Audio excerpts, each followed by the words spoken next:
നാം ഇപ്പോൾ കണ്ട കുങ്കുമപ്പൂക്കളുടെ ഈ ഏരിയ, കുങ്കുമപ്പൂക്കളുടെ ഈ നാടിൻ്റെ പേര് പുൽവാമ എന്നാണ്. നമ്മുടെ രാവിലെ യാത്ര തുടങ്ങിയ ശ്രീനഗറിൽ നിന്നും 25 കിലോമീറ്റർ ദൂരെ നമ്മൾ എത്തിയിരിക്കുന്നു. പുൽവാമ എന്നുള്ളത് നമുക്കെല്ലാം ഏകപരിചിതവുമാണ്.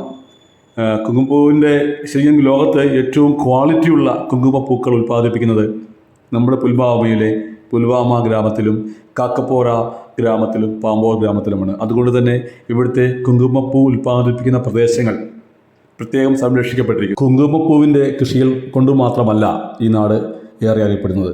നമ്മുടെ കുട്ടനാടിനെ പാലക്കാടിനെയൊക്കെ റൈസ് ബൗൾ ഓഫ് കേരള എന്ന് പറയാറില്ലേ, അതുപോലെ കാശ്മീരിൻ്റെ പിഞ്ഞാണപ്പാത്രം എന്ന് പറയാം. കാരണം ഇവിടുത്തെ നെൽവയലുകൾ കാശ്മീരിൻ്റെ വിശപ്പകറ്റുന്നവയാണ്. കാശ്മീരിൻ്റെ പാൽപാത്രം ആനന്ദ് ഓഫ് കാശ്മീർ എന്നുകൂടി നമ്മുടെ പുൽവാമ അറിയപ്പെടുന്നുണ്ട്. ഝലം നദി ഇതിലാണ് ഒഴുകുന്നത് നമുക്കറിയാം.